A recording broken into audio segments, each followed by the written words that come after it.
Lo que no podemos perder de vista es el propósito. ¿Qué es lo que nos hace diferentes y qué es lo que nosotros podemos aportar a la sociedad? El único que nos puede decir por dónde vamos bien, vamos mal, es el cliente. Y nuestra capacidad de tomar esa retroalimentación del cliente y traducirla en acciones concretas es lo que nos puede dar la salida a impactar de manera positiva. El CEO de la empresa, una de sus grandes responsabilidades es darle el espacio al equipo para poder entregar los resultados. Si simplemente traducimos la presión en más presión, lo único que vamos a lograr es generar un estado de ansiedad que nos paraliza. El ego, quizás, de los líderes es el principal obstáculo para permitir que la resiliencia aflore y que permita moverse hacia adelante.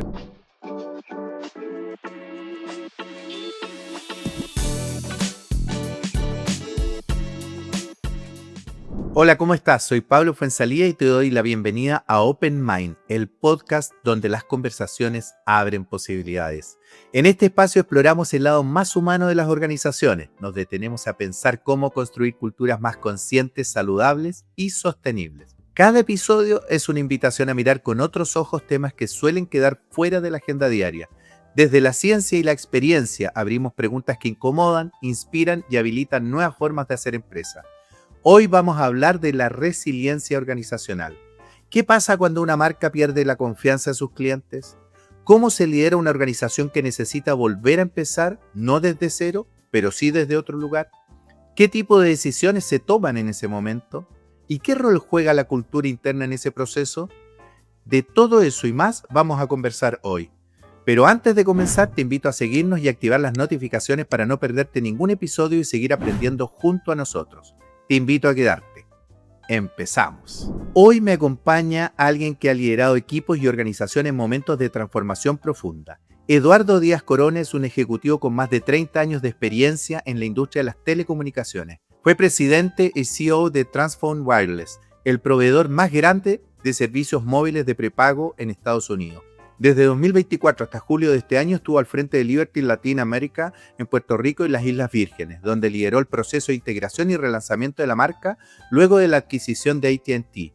Un momento complejo en el que la organización necesitaba reconstruir su imagen, su relación con los clientes y su cultura interna.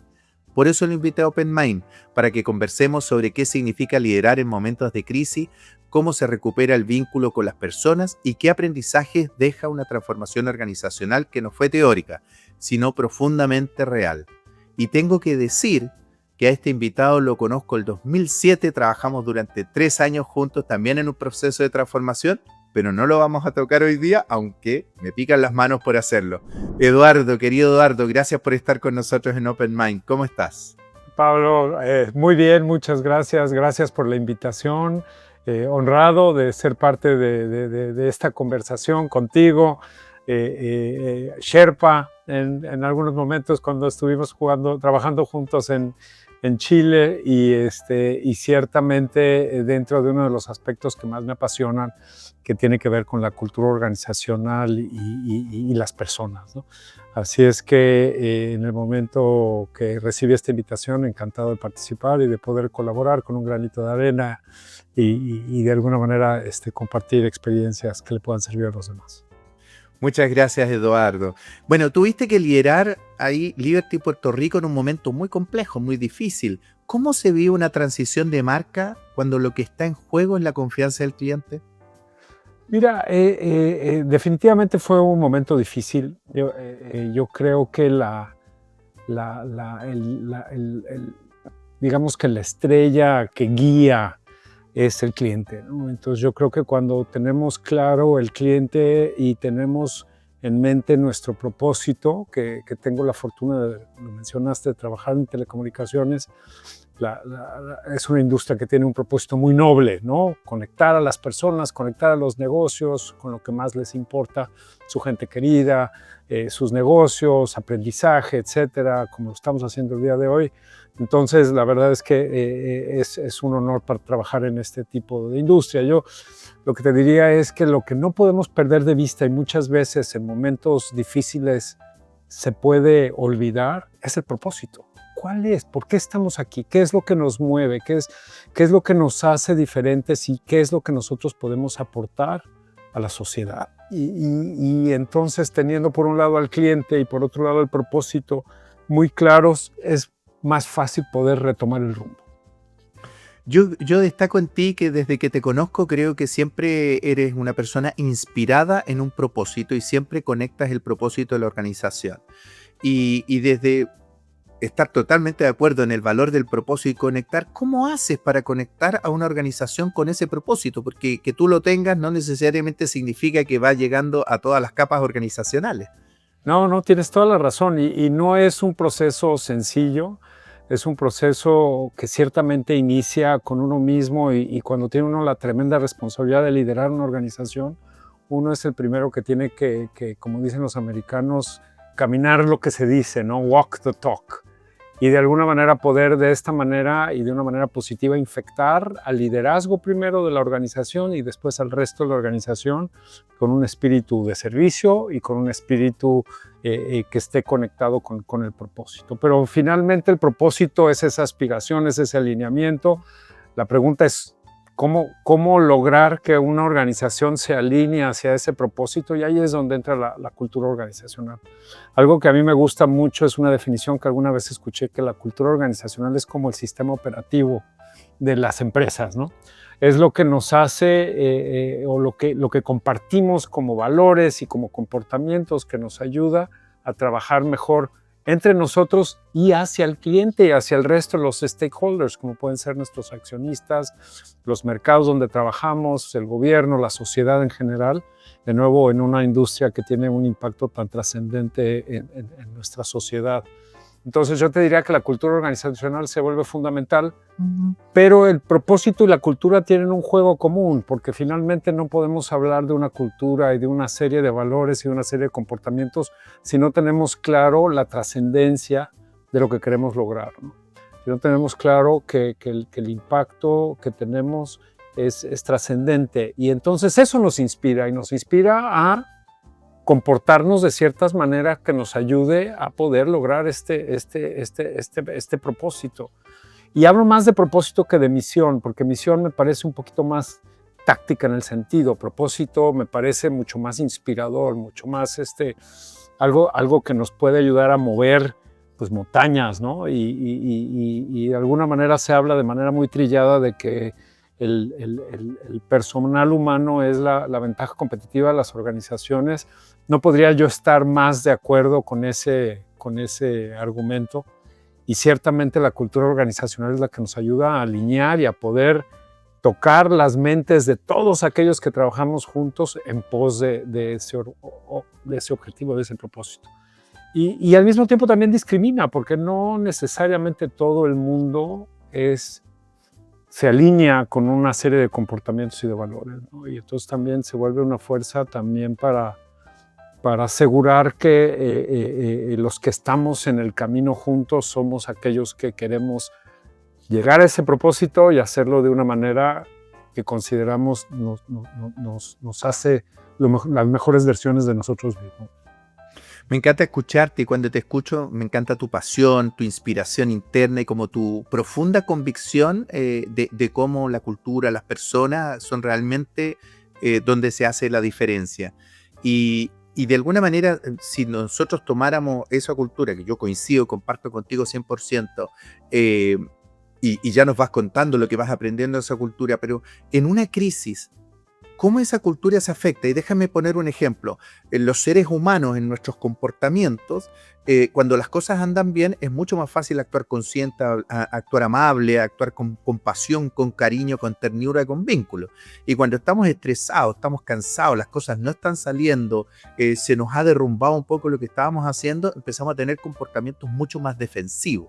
¿Cómo lo ves tú eso? ¿Cómo afecta eso en la cultura si lo miráramos más a nivel organizacional? No, absolutamente, ¿no? Yo creo que hay ciertas emociones que son destructivas. El miedo es destructivo, ¿no? El dejar de probar y el dejar de tomar ciertos riesgos que son fundamentales para que la organización progrese por miedo es algo que afecta, ¿no? Y yo lo que te diría es, vuelvo al tema del propósito. Yo creo que cuando está una organización en crisis, la crisis realmente lo que hace es destruir ese sentido de propósito. Y lo que hace es que la gente se repliegue con miedo de actuar, con miedo sobre mi empleo, y o sea, se vuelve mucho más centrada en la persona que en el bien de la organización y el bien común de la organización hacia la sociedad. Entonces yo lo que te diría es que en un momento de crisis es muy importante retomar el propósito, recordar qué es lo que nos une como organización y como grupo humano, recordar los valores, ¿no? ¿Cuáles son los valores y cuáles son aquellos comportamientos que consideramos que son fundamentales para que podamos lograr ese propósito? La marca se vuelve un estandarte muy, muy importante, ¿no? Porque la marca de alguna manera es la que posiciona y hace más tangible el propósito de la organización. Y la transparencia, yo creo que también a veces cuesta mucho trabajo la transparencia de decir, hey, cliente o empleado o compañero, me equivoqué. Y el poder admitir un error en general nos permite mejorar. Entonces, el poder tener un espíritu de transparencia fue fundamental. Yo te diría que en la experiencia que me tocó vivir hace poco, el poder abrirnos hacia los medios, originalmente la organización se cerró un poco de nuevo en sí misma ante la crisis que estaba viviendo, y yo creo que el poder decirle a la sociedad, al gobierno en general, hey, nos estamos equivocando, pero estamos trabajando para corregir y para tener el impacto que ustedes esperan y merecen de nosotros, es como el momento en el que todo el mundo dice, ok, esta realidad que estoy viviendo realmente se transparenta y me permite entonces poderme mover, en lugar de mantenerme con el miedo que me pueda congelar, ¿no? Y ahí, y tomando la experiencia que acabas de tener, porque es muy claro como vas mostrando, entiendo que hicieron un gran reconocimiento de los errores que tenían hacia afuera, hacia el cliente, hacia incluso las instituciones. ¿Cómo lo hiciste hacia adentro? ¿Cuáles son los 3, 4 primeros pasos que tú te propusiste desde el minuto que llegaste para hacer este cambio internamente? Porque finalmente, si habían errores, ¿cómo lo solucionaste finalmente? ¿Cómo lograste que la gente volviera a abrirse, volviera a creer internamente? Yo creo que un tema fundamental ahí, y perdón que parezca un disco rayado, pero yo creo que el propósito es fundamental, y yo creo que los primeros embajadores del propósito somos los líderes de la organización. Entonces, un trabajo a conciencia con los líderes de la organización para generar un espíritu de transparencia, una red que pueda soportar conversaciones duras. Y hemos platicado tú y yo mucho en el pasado acerca de cómo construir un clima que permita esas conversaciones difíciles. Pues es fundamental, porque finalmente nosotros somos los principales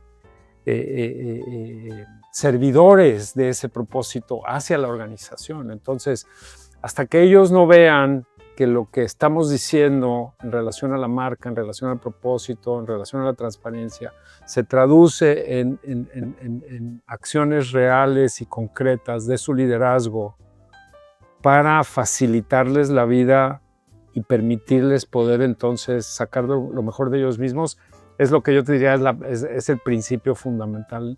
Podemos decir muchas cosas acerca de cómo quisiéramos la cultura que se manifieste, pero si como liderazgo, empezando por la dirección general, pero en general el liderazgo no es capaz de vivirla, entonces es muy difícil que la organización la adopte y la pueda transferir, ¿no? Te escucho ahí claramente un foco puesto en la coherencia y por lo tanto el daño que se produce con la incoherencia de quienes ejercen liderazgo. Entonces, al conectarlo con el propósito, el sentido más profundo, yo me imagino que cuando tú llegas a esta organización que dañada con su propósito, que se perdieron desde el propósito y que vuelven a la fuente del propósito, aunque la gente ya esté conectada internamente con el propósito, igual hay que hacer algunas acciones internas, claro, en relación con estructura, con algo. ¿Qué es lo que hiciste? ¿Cuáles son los primeros 3, 4 pasos que diste? Mira, yo creo que hay como ciertas cosas fundamentales. Una es tomar la retroalimentación del equipo humano, todo lo que tiene que ver con estas encuestas para poder saber qué es lo que tienen. Ellos son los que están cerca de la situación y del problema. Y cómo podemos nosotros mejor servirles. Yo creo que esa es una de ellas. El tema de los valores y el tema de ser consistente con los valores, inclusive en decisiones difíciles. Y por otro lado, yo creo que en el tema de la organización sirve al propósito, ¿no? Y no viceversa. Muchas veces se diseñan organizaciones a lo mejor un poco más por ego que por servicio.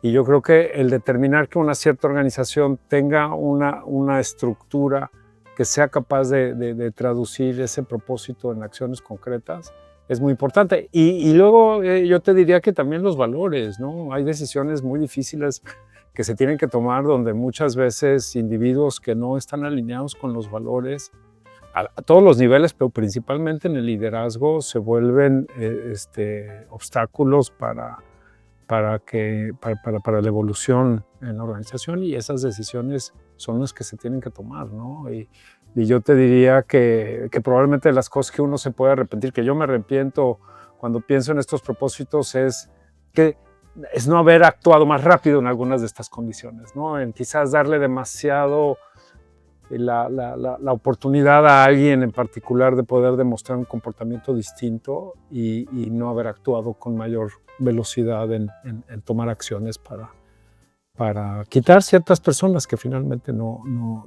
aportan a la organización. A mí me parece súper interesante cuando tú planteas esto de que al tener un propósito claro, al tener una línea de valores muy claro, que es mucho más profundo que misión, que visión, etcétera, permite discriminar a la organización. Voy a decir también que quienes están adentro se pueden hacer la pregunta si esta es la organización en la que quiero estar. Y aquellos que voy a decir que no comparten eso, también están las decisiones naturalmente dentro de una organización de sacarlos de la organización. ¿Por qué? Porque de alguna manera tú estás indicando que vamos a trabajar con esta visión, con este propósito, con estos valores, y como que no hay ninguna duda, no hay plan B. Esta es la forma. Exacto. Y si nosotros igual, estamos mirando el lado humano, que tú lo estás trayendo de manera muy fuerte, diéramos un salto a la parte de las estructuras, de los sistemas, ¿qué tuviste que mirar? Porque estoy viendo aquí en el ejercicio de liderazgo, todo lo que trabajaste en la cultura, los valores, cómo te centraste en eso, en inspirar. Pero me imagino que había cosas que cambiar también dentro de la estructura que permitieran facilitar. ¿Cómo lo abordaste? Absolutamente. Yo creo que ahí ya te hablaba al principio de nuestra conversación de tener una claridad de sentido con el cliente, ¿no? Y poder, entonces te hablaba de la encuesta con los empleados, pero de la misma manera el tener al cliente en el centro implica poderlo escuchar, tener los mecanismos de retroalimentación con el cliente. Y esto es fundamental porque nos ayuda a entender dónde deben de estar las prioridades de corrección en nuestros procesos, ¿no? Porque finalmente se resume en tres, ¿no? En procesos, sistemas y personas.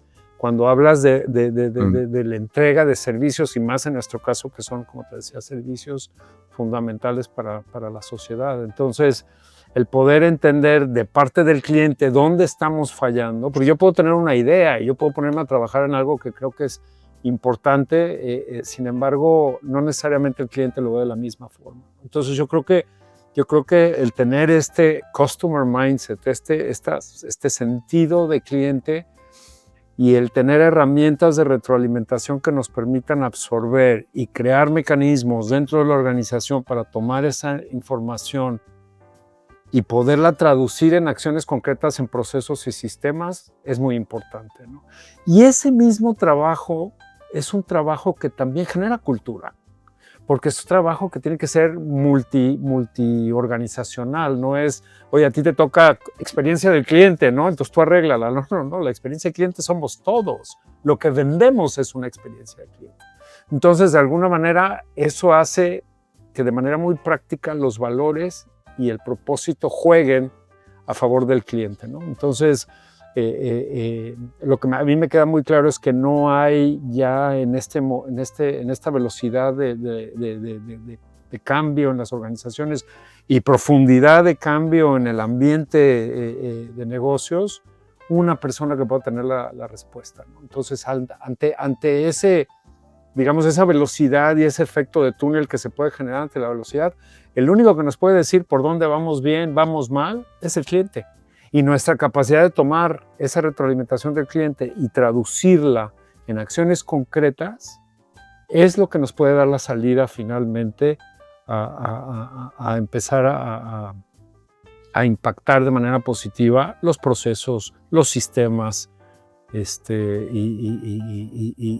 mejorar la trayectoria de la organización en la entrega de su O sea, estoy servicio. viendo contigo aquí, primero propósito, segundo valores para volver a reinspirar la organización, tercero, que voy a decir foco en el servicio al cliente, conocer el cliente y por lo tanto estar cerca para poder empezar a reconstruir lo que haya que reconstruir, eh, alinear y voy a decir, y eventualmente sacar a las personas que no están alineadas después de un cierto tiempo. Y te escucho que dentro de eso, si tú harías algo distinto, hay ciertos procesos que los acelerarías con eso, que, porque diste como más espacio del que era necesario. Me imagino que eso también tuvo algún efecto negativo. Entonces, si hoy día miráramos, yo ya sé que ahí harías algo distinto. ¿Hay algo más que con tu experiencia hubieras puesto foco distinto con todo lo que traes ahora y aquí hubieras hecho algo distinto? Yo te diría que en lo que pienso quizás el trabajo humano con el liderazgo, y ahí vuelvo al punto de quitar a las personas en puestos de liderazgo que no están a la altura o en el alineamiento que necesitamos, es para mí fundamental, ¿no? Tener a las personas correctas en el asiento correcto, ¿no? Como dice el gran libro de Good to Great, yo creo que es definitivamente el paso número uno, ¿no? Y te Entonces puedo ahí, llevar a la pregunta un poco al revés. ¿Qué efectos negativos tiene cuando una persona está desalineada y la sostenemos mucho tiempo? o sea, genera una disonancia, ¿no? Porque tú por un lado estás hablando de un propósito inspirador y de una serie de valores y comportamientos que compartimos como forma de poder llegar a entregar ese propósito. Y lo que genera es una disonancia, porque por un lado me estás diciendo que vamos a tener un clima de confianza, vamos a decirnos las cosas como son, vamos a aceptar cometer errores siempre que encontremos nuevas formas de cometer errores, en fin, ciertas cosas de respeto, ¿cómo se llama?, de servicio, en fin, como vayas construyendo los valores. Las personas que en su comportamiento cotidiano, las organizaciones son muy inteligentes, inmediatamente captan cuando alguien está diciendo una cosa pero actuando de otra manera, o nada más está sirviendo hacia arriba y no está necesariamente permeando eso hacia abajo. Y esa disonancia se vuelve muy peligrosa porque entonces la organización puede perder la fe, ¿no? Puede perder la fe en este cambio, puede perder la fe en la seriedad con la que se está buscando atender a los clientes, y esa disonancia al final, si no se ataca, puede derrumbar mucho el trabajo realizado.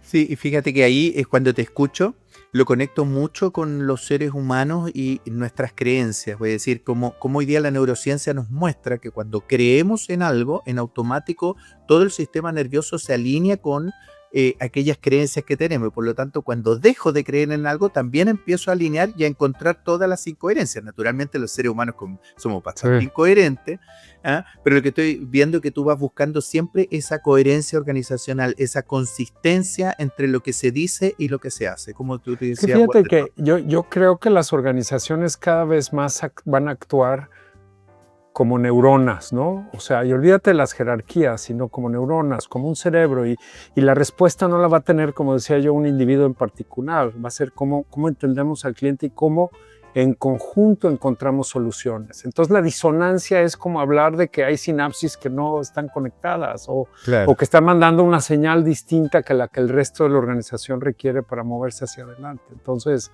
se vuelve muy peligrosa, muy, muy peligrosa. Totalmente. Te escuché con claridad que una de las cosas que ustedes hicieron para iniciar este proceso fue, voy a decir, agachar la cabeza, rendirse un poco y decir, no lo hemos hecho bien, en esto no hemos cumplido, que fue una de las primeras decisiones concretas en relación con Sí. reconstruir la confianza con los clientes. ¿Qué otras decisiones tomaste o tomaron en función de reconstruir esa relación con los clientes? O sea, finalmente también o sea, hicimos de hecho una comunicación tal cual, una apología en los medios de comunicación a los clientes y a la sociedad en general. Hey, sabemos que no lo estamos haciendo como ustedes se merecen y como nosotros esperamos poderlo hacer. pero confíen que estamos comprometidos. Yo creo que compromiso también es muy importante. Organizaciones como esta, que tiene 25, 30 años trabajando en el país, también se tiene que pensar en esa trayectoria. O sea, no se puede hablar nada más de un momento de crisis específico. Entonces también utilizar la trayectoria como un punto de confianza, también es algo que construye confianza, ¿no? Porque al final de cuentas, el impacto directo está en la confianza. En la confianza hablamos ahorita mucho de la organización, pero en la confianza finalmente del cliente y de la sociedad en general, en que vamos a ser capaces de servirles, ¿no? Oye, no puedo evitar imaginarme que ustedes estaban construyendo esta carta para salir y que tuviste que negociar con todos, porque no sé si estaban todos convencidos, todos los actores, los stakeholders ahí, si estaban convencidos a salir con esa carta. ¿Hay algo que se pueda saber de qué pasó ahí? No, yo te diría que había mucho alineamiento. Yo creo que esa carta que hicimos hacia los clientes, de la cual me siento yo muy orgulloso, hacia el mercado en general, o sea, fue una carta abierta, que sí, la firmé yo, pero en representación de los 1,800 empleados de la organización, ¿verdad? Yo creo que fue un hito importante porque nos hizo, como te digo yo, hacer, ok, vamos, ¿no? No tengo yo en mente una fricción particular por sacarla adelante. Qué bueno. Y si nosotros miramos en el proceso, porque una cosa es salimos con la carta, empezamos a trabajar en una reconstrucción interna, pero me imagino que también hay una presión por resultados. Sí. ¿Cómo lograste hacer convivir el tiempo que necesitabas para ir reconstruyendo esto con la presión por los resultados?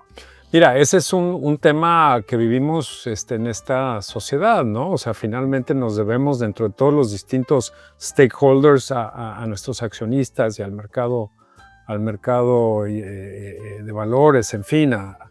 Entonces, de alguna manera, es también ese equilibrio de poder ir mostrando los progresos. Yo creo que es muy importante la comunicación, ¿no? Por ejemplo, una de las medidas muy importantes que tenemos es el NPS, ¿no? El Net Promoter Score. Te hablaba yo del feedback del cliente medido en el NPS. Bueno, ¿cómo lo conversamos? ¿Cómo lo transparentamos con los distintos stakeholders? Y en particular cuando hacíamos reportes en bolsa, bueno, cuando me tocó hacer reportes en bolsa, para mostrar ese progreso, ¿no? Entonces, de alguna manera, ese se vuelve un indicador líder de otros resultados que vienen aparejados, ¿no? Porque si vamos mejorando esa confianza con el cliente, los resultados financieros vienen acompañándonos detrás. Entonces, no es una labor sencilla. ¿Por qué? Porque por lo mismo también el tiempo se vuelve una variable muy, muy importante.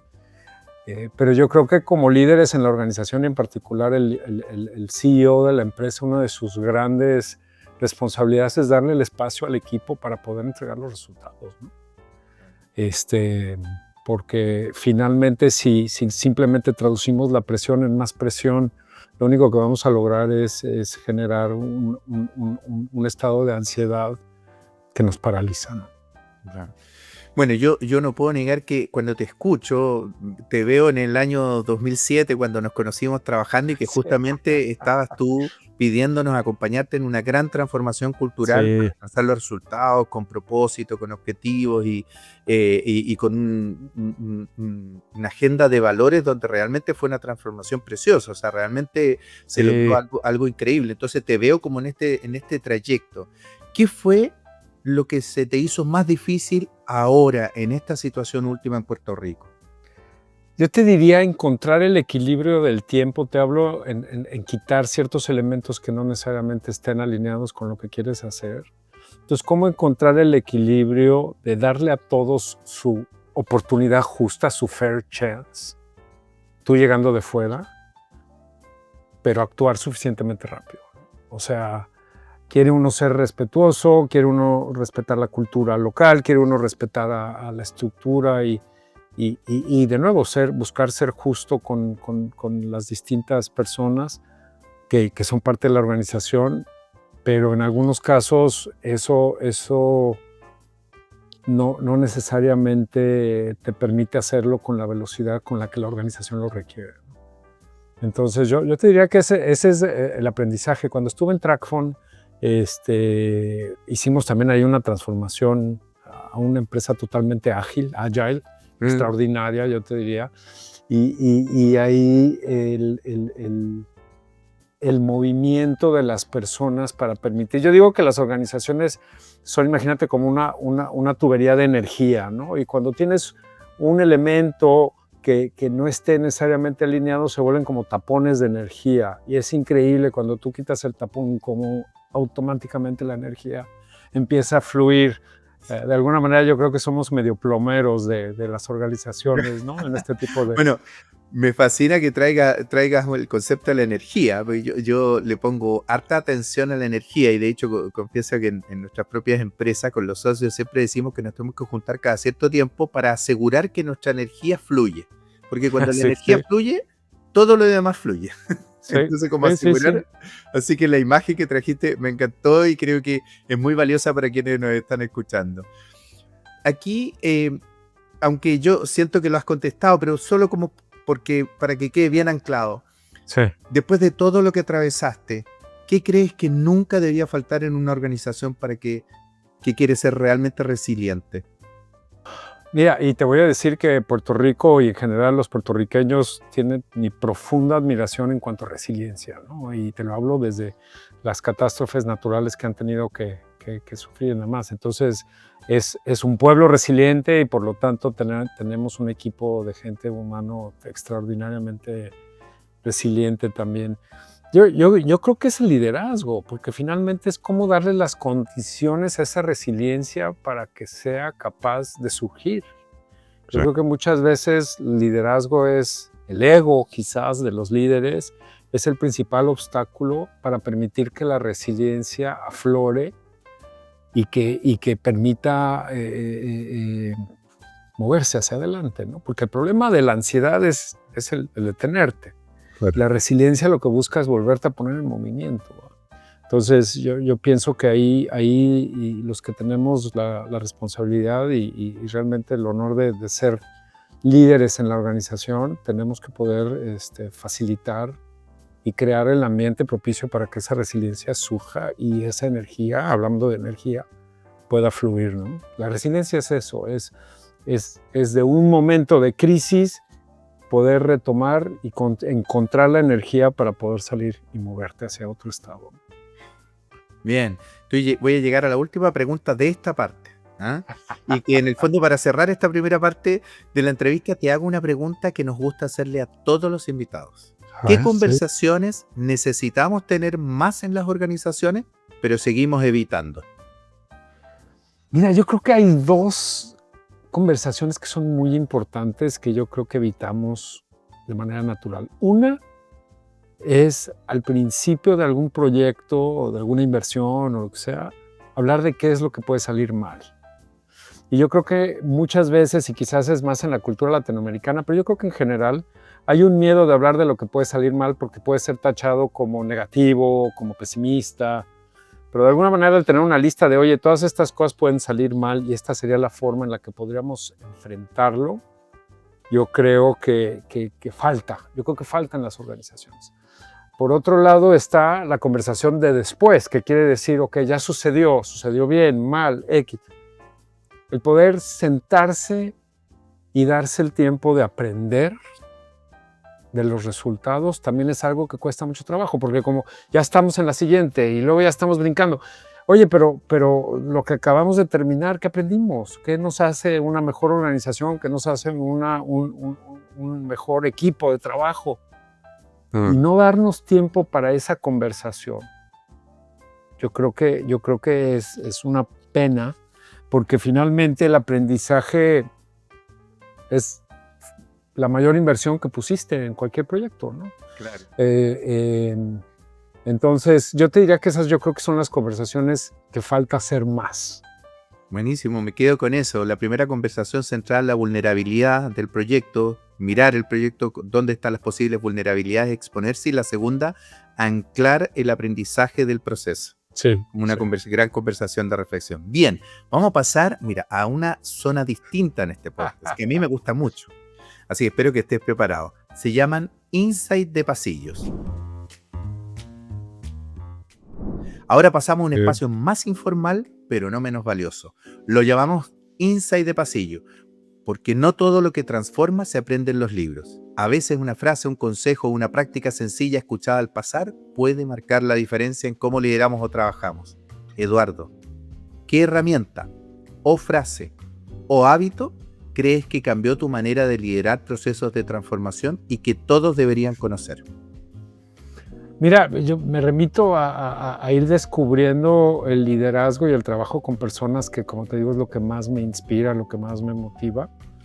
Y encontrarme totalmente vulnerable en el sentido de no saber qué es lo que tengo yo que hacer como líder, ¿no? Y eso me llevó a una reflexión que para mí es fundamental, que es más bien cambiarlo a una pregunta. Y te acuerdas todo lo que trabajamos tú y yo en preguntas, ¿no? Y ¿qué puedo hacer diferente? ¿Cómo puedo ayudar? Entonces, yo creo que el hacerse la pregunta hacia los equipos de trabajo, de cómo puedo servirles, cómo puedo ayudarles, en vez de cómo me ayudan a mí o cómo me sirven a mí, yo creo que ese es el insight más importante para realmente buscar un liderazgo de transformación. Bueno, me robaste, parece que lo que viene ahora, porque así dice la siguiente sección, una pregunta que me persigue. Las grandes transformaciones no siempre empiezan con respuestas, sino con buenas preguntas. En esta sección te pido que compartas con nosotros una de esas preguntas que te acompaña, que te desafía o que siempre vuelve. Y en este caso te voy a pedir a ver si hay alguna distinta. Entonces, Sí. ¿cuál es esa pregunta que te persigue en tu camino profesional o personal? Mira, me encantaría encontrar alguna distinta, ¿no? Pero ¿cómo te puedo ayudar? ¿Qué puedo hacer? ¿Cómo te puedo ayudar? ¿En qué enfoco yo mi energía para que tú tengas éxito? ¿No? Si tú tienes éxito, tu individuo, tu equipo de trabajo, tu organización, todos vamos a tener éxito. Entonces, mi foco tiene que ser en encontrar la forma en la que yo pueda ayudarte a ti a tener éxito. Entonces, hacer la mejor versión de ti mismo. Entonces, para mí, esa pregunta, que puede llevar a muchos caminos, para mí es la más poderosa. Bueno, me encanta, número uno, porque es pregunta, número dos, porque gira el ejercicio del liderazgo a ponerse al servicio de otros, que por lo menos es la orientación que yo siempre creo. No tiene que ver liderar con dirigir, sino que tiene que ver con cómo yo realmente facilito que las personas emerjan, que salga el talento, que yo pueda en el fondo ser alguien que facilite las conversaciones, que facilite la confianza, etcétera. Entonces, estar con esa pregunta me fascina. Me encanta escucharte, la verdad. Sí. Me inspira. Bueno, y esta sección, ya vamos cerrando, dice así, cadena abierta, me gusta cómo se llama. Este podcast busca construir una comunidad de ideas, de propósito y de experiencias compartidas. Por eso, a esta última sección la llamamos cadena abierta. Le pedimos a cada invitado que se convierta en un puente que nos ayude a imaginar las próximas conversaciones que podríamos tener. Aquí es clave, Eduardo. ¿A quién te gustaría que nosotros invitemos a Open Mind para seguir explorando estos temas? ¿Y qué pregunta te gustaría que le hiciéramos? Mira, obviamente hay un mundo de personas a las que les agradezco tantos aprendizajes, ¿no? Pero alguien que me viene ahorita a la mente hablando de la experiencia del cliente y del foco en el cliente como guía de transformación, es a un colaborador que tuve en TrackPhone, precisamente, que se llama Pedro Domit. Pedro se volvió el representante máximo de nuestro cliente en la organización, con una pasión y una perseverancia extraordinaria, ¿no? Entonces yo creo que Pedro puede ser un gran contribuidor a esta conversación. Y la pregunta que yo le debía es ¿por qué crees que el cliente nos transforma? O sea, ¿por qué? Simple y poderoso a la vez. Me encanta. Bueno, y Eduardo, si los oyentes quisieran ponerse en contacto contigo o saber más sobre tu trabajo, ¿cuál es la mejor forma de hacerlo? Mira, está mi perfil de LinkedIn a la orden, ¿no? Y trato de ser muy rápido en reaccionar y ciertamente en compartir. Yo creo que es también parte de nuestro compromiso, tiene que ser el darle a los demás lo poquito o mucho que hemos aprendido, lo que ha funcionado y los errores también. todos muy valiosos. Así es que encantado de entretener cualquier duda, pregunta de tu audiencia en esta conversación y lo pueden hacer a través de LinkedIn. Feliz de entablar ahí una conversación. ¿Qué quieres que te diga? Primero, mi profundo cariño de esta conversación, me voy inspirado, reconectado con lo que estás haciendo, me ha encantado escuchar, retrotraigo a ese Eduardo que conocí hace tanto tiempo y que siempre tiene esta pasión, esta conexión que admiro. Unas pequeñas canas más, bueno, donde tengo canas. Está bien. Eduardo, muchas gracias por estar con nosotros, fue un placer hablar contigo. El mejor de los éxitos en lo que estés y en lo que vayas a emprender. Eso fue todo por hoy en Open Mind, el podcast donde las conversaciones abren posibilidades. Gracias por acompañarnos en este espacio que busca repensar la forma en que trabajamos, lideramos y habitamos las organizaciones. Si esta conversación te movió una idea, una emoción o una nueva posibilidad, compártela. Y si quieres seguir explorando estos temas, te invito a seguirnos y activar las notificaciones. Así no te pierdes ningún episodio y seguimos pensando juntos. Nos escuchamos en la próxima. Adiós y gracias.